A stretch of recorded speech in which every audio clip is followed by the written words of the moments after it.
Buenas tardes, soy el doctor Ricardo Videla, profesor adjunto de la Cátedra 1 de Diagnóstico por Imágenes de la Universidad Nacional de Córdoba.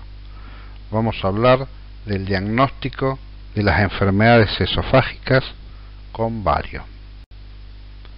Los contenidos de esta primera parte son: vamos a describir la técnica radiológica que usamos, vamos a hablar de la hernia hiatal, vamos a hablar de la enfermedad por reflujo gastroesofágico y la esofagitis péptica, y vamos a hablar de otras esofagitis.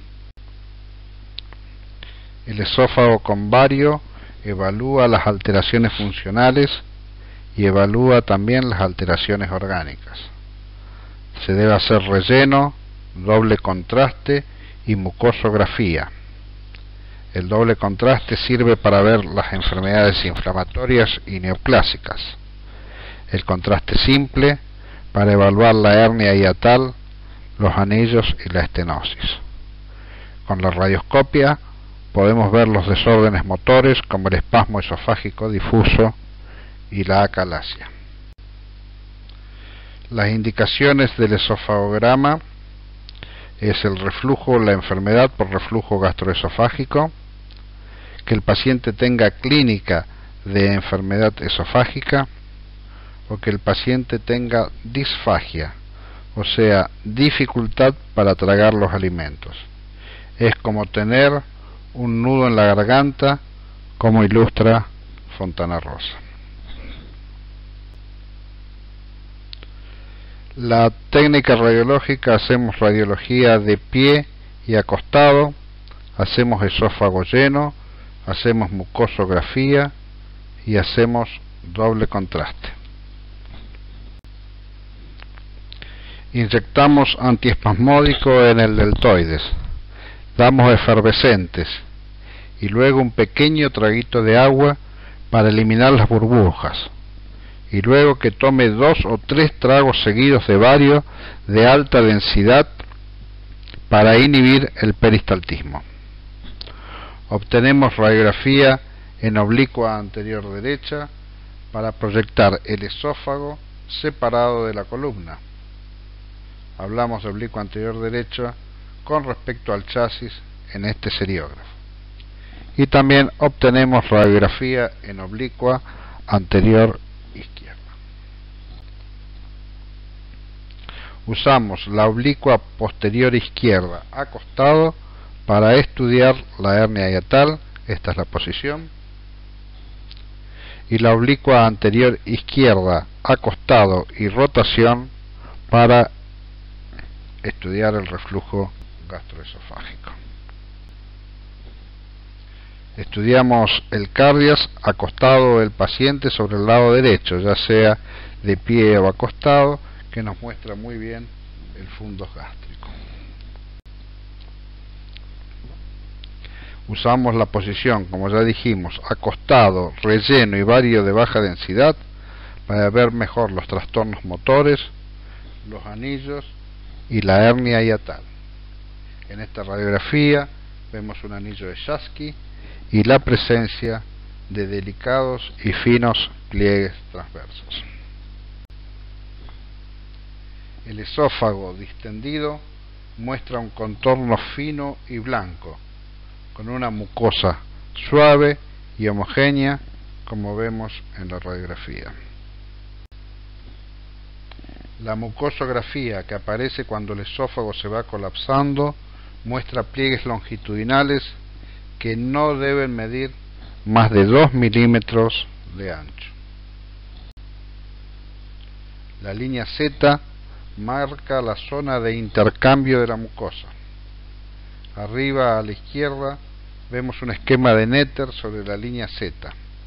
Arriba a la derecha vemos con la endoscopia la zona de intercambio de la mucosa, de una zona gris perla que corresponde a esófago a una zona más roja que corresponde a mucosa gástrica.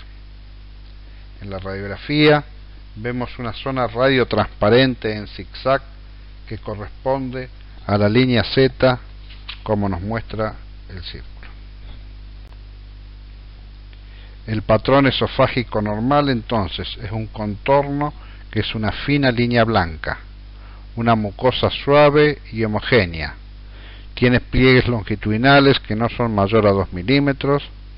Podemos ver la línea Z, y el cardia son 3 o 4 pliegues estrellados y nos muestra la roseta cardial. El 10% de la población tiene hernia hiatal. La hernia hiatal puede ser por deslizamiento, la más frecuente, con el 99%, como la vemos en el esquema, y la hernia paraesofágica, que es mucho más rara y es el 1%. ¿Qué pasa? La contracción longitudinal del esófago estira la membrana frenoesofágica durante el transcurso de la vida, y entonces aquí se puede producir un desgarro o ruptura de la membrana frenoesofágica y la consiguiente hernia hiatal. El mejor método para estudiar la hernia hiatal es la radiología. Es mejor estudiarla con contraste simple y en decúbito. En la radiología de doble contraste de pie, la hernia hiatal puede estar reducida. Cuando al paciente se lo hace inspirar hondo, el hiatus se cierra y lo podemos identificar. Como vemos en el slide, el anillo que marca la unión túbulo-vestibular con una flecha azul y la flecha amarilla que marca la línea Z que se encuentra por encima del diafragma. Se estudia en oblicuo prono, tratando de demostrar un anillo suprahiatal o pliegues gástricos por encima del hiatus, como vemos en el slide. Cuando la unión esófago-gástrica está 2 centímetros por encima del diafragma, decimos que hay hernia hiatal. El cardias. Foto de la izquierda. En la foto de la derecha vemos el anillo de Schatzky, que marca el intercambio de la mucosa y que representa una hernia hiatal. En nuestro hospital trabajamos con pacientes añosos, así que muchas veces hacemos el diagnóstico de hernia hiatal con la radiografía de tórax, donde podemos ver una imagen aérea retrocardíaca en la proyección de frente y mejor aún en la proyección de perfil. Muchas veces nos encontramos con importantes porciones del estómago adentro del tórax, como se ve en esta diapositiva. El diagnóstico de hernia hiatal con TC es sencillo cuando las hernias hiatales son grandes, como podemos ver en el slide. Entonces, la hernia hiatal por deslizamiento, vemos un anillo 2 centímetros por encima de la unión esófago-gástrica. Vemos la presencia de pliegues gástricos, vemos la presencia de áreas gástricas y se puede asociar con reflujo gastroesofágico o no. La hernia parahiatal o paraesofágica muestra el cardias en su lugar y la porción herniada que corresponde al techo gástrico. El reflujo gastroesofágico es la afección más frecuente del esófago. Su principal síntoma es la pirosis, o sea, una sensación de quemazón o de vinagre que surge desde el estómago, y casi todos alguna vez en nuestra vida hemos sentido esa desagradable sensación. También puede haber dolor torácico, disfagia, trastornos respiratorios. La hemorragia es rara. El diagnóstico de reflujo gastroesofágico es clínico. El paciente dice que tiene reflujo y por lo tanto tiene reflujo. Los métodos que usamos en pacientes con reflujo gastroesofágico no es demostrar el reflujo, sino las condiciones en que se produce, su frecuencia y sus consecuencias por la esofagitis péptica que produce el ácido sobre el esófago. El mejor método para valorar el reflujo gastroesofágico es la pH-metría de 24 horas. Cuando el pH es menor de 4 durante 1 hora con 45 minutos, hablamos de enfermedad por reflujo gastroesofágico. También nos permite saber en qué horario se producen los reflujos, para poder tomar medidas higiénico-dietéticas, como no acostarse inmediatamente luego de comer, levantar la cabecera de la cama, etc.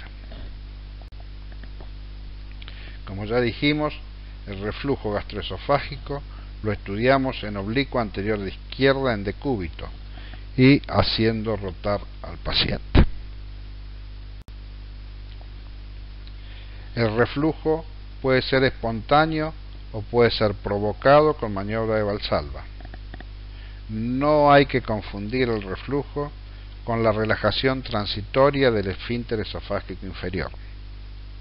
Y tengamos en cuenta que el 60% de los reflujos son omitidos en la radiografía con bario. Nunca usamos el Trendelenburg, que es una posición antifisiológica. Nadie duerme con los pies más altos que la cabeza, salvo los murciélagos. Entonces, en la enfermedad por reflujo gastroesofágico debemos estudiar si hay hernia hiatal, si hay reflujo, si esto ha producido esofagitis por reflujo, que nos puede llevar a estenosis péptica, al Barrett y al adenocarcinoma. La esofagitis por reflujo es la enfermedad inflamatoria más común del esófago. El doble contraste tiene una alta sensibilidad del 90%. Cuando hay eritema y friabilidad de la mucosa, esto no lo podemos apreciar radiológicamente y en estos casos es mejor la endoscopia. Distintos grados de esofagitis péptica con endoscopia. En la esofagitis por reflujo se puede ver una mucosa nodular o granular, con radiolucencias poco definidas que lo rodean debido al edema y a la inflamación.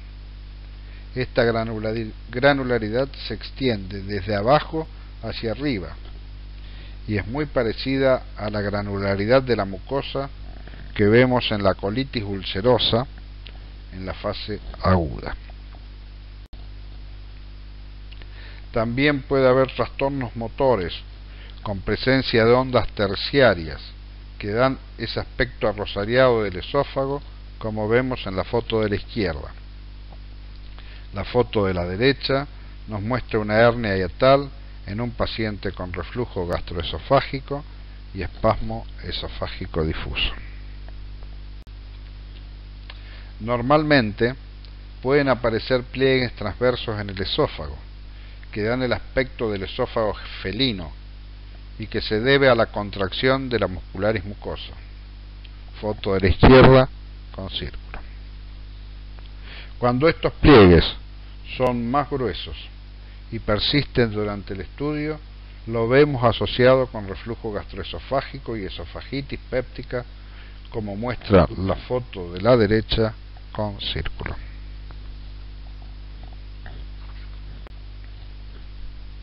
Habíamos dicho que los pliegues esofágicos son finos, que no miden más de 2 milímetros. El edema y la inflamación de la mucosa nos va a mostrar pliegues engrosados. Sin embargo, esto no es un hallazgo específico. Algunos pacientes con esofagitis crónica por reflujo pueden tener un pliegue engrosado que nace en el cardias y se extiende hacia arriba. Este hallazgo se conoce como pólipo inflamatorio esofagogástrico o pseudopólipo inflamatorio. Acá vemos dos casos, uno más chico y otro más grande, de pólipos inflamatorios. Puede haber erosiones y úlceras en el esófago distal. Las úlceras pueden ser un punto, lineales o estrelladas, con halo edematoso, pliegues convergentes o saculación de la pared adyacente. En esta imagen vemos un nicho ulceroso redondeado de frente, foto de la izquierda, y en otro paciente un nicho de perfil, foto de la derecha, que además tiene imágenes pseudodiverticulares. Las imágenes pseudodiverticulares van a cambiar de forma y tamaño, por eso sabemos que son pseudodiverticulares. En vez del nicho ulceroso va a ser siempre de la misma forma y tamaño. Otros dos pacientes con úlceras. La foto de la izquierda con un nicho ulceroso grande y la foto de la derecha donde no se ve bien el nicho, pero sí se aprecian los pliegues convergentes.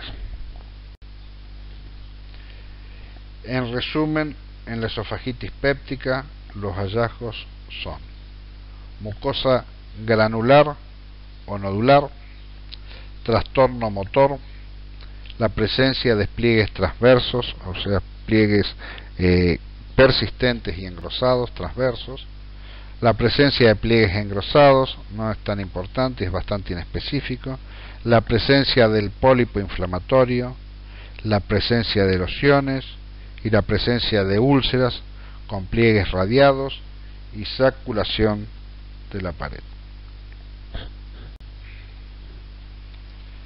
En grados más avanzados tenemos cicatriz y estenosis péptica. La cicatriz es una zona de retracción con saculación opuesta y pliegues que irradian. Vemos una estenosis por encima de una hernia hiatal. Es una característica estenosis benigna con una transición suave de zona sana a zona enferma. La cicatriz puede dar una estrechez longitudinal del esófago, dándonos una apariencia en escalera. Vemos una típica estenosis de características benignas con una transición suave de zona sana a zona enferma. Otros dos pacientes con estenosis péptica y con transición suave. En la foto de la derecha le hemos colocado una sonda al paciente e insuflado el esófago para poder conocer bien la extensión de la estenosis. También vemos signos de diverticulosis intramural, flecha azul, y ya más adelante vamos a hablar de este hallazgo. El esófago de Barrett se produce en pacientes con reflujo gastroesofágico crónico que desarrollan esofagitis péptica.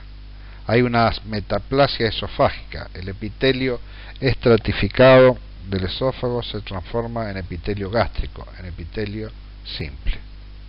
Pero tengamos en cuenta que solamente el 10% de los pacientes con reflujo gastroesofágico van a desarrollar esófago de Barrett. Acá vemos unas lengüetas de mucosa gástrica en la zona del tercio inferior del esófago. El paciente tiene alto riesgo de Barrett si vemos una estenosis en el medio del esófago. La radiografía de la izquierda con contraste simple y la radiografía de la derecha con doble contraste mostrando la estenosis. Si vemos una úlcera, como en este caso, rodeada por un halo edematoso e inflamatorio, tenemos que sospechar esófago de Barrett. Si vemos un patrón reticular similar a las áreas gástricas, tenemos que sospechar esófago de Barrett. Sin embargo, es bastante difícil encontrar este patrón reticular, pero es altamente específico de esófago de Barrett.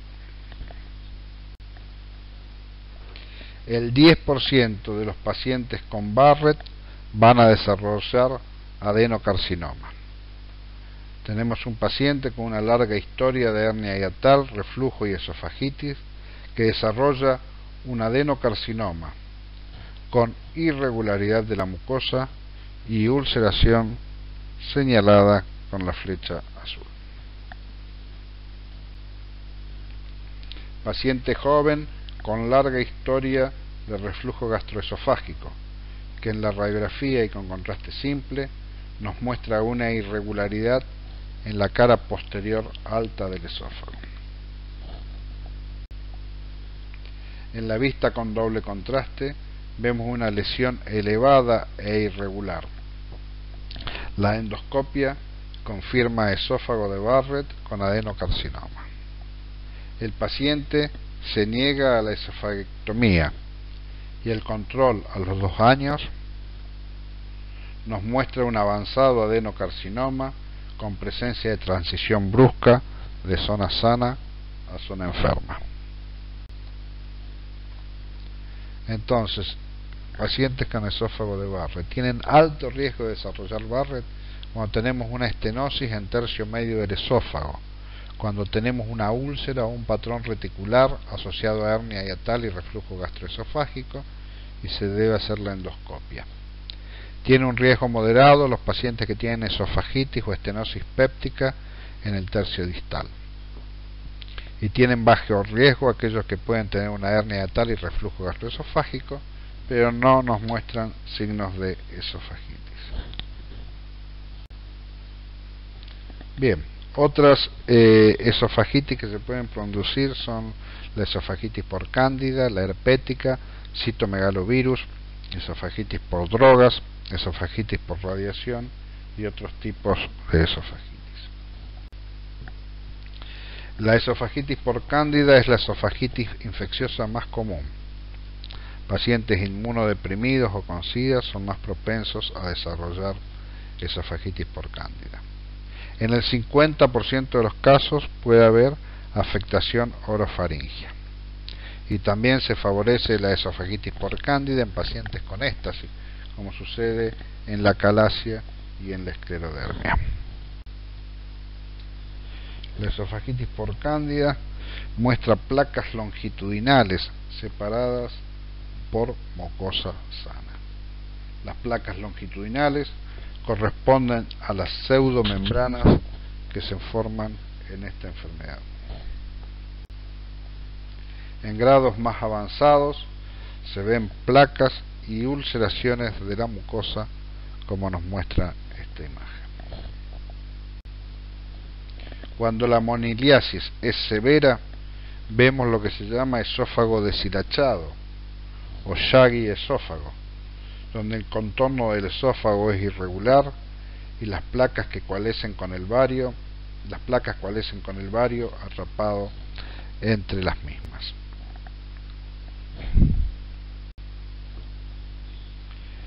La esofagitis por herpes se puede dar en pacientes inmunodeprimidos o no. Hay vesículas que se rompen, que nos producen úlceras discretas con un fondo de mucosa normal. La presencia de pequeñas úlceras en esófago medio nos debe hacer sospechar esofagitis por herpes. El paciente 1 a la izquierda muestra una discreta irregularidad en tercio medio del esófago y señalado con el círculo. El paciente 2 muestra al menos 3 discretas ulceraciones en el esófago, rodeadas de un halo edematoso, como muestra la flecha azul. En este caso, tomado de un artículo de Levin, correspondió a una úlcera gigante señalada con flechas en un paciente con esofagitis por HIV y es indistinguible de una úlcera por citomegalovirus.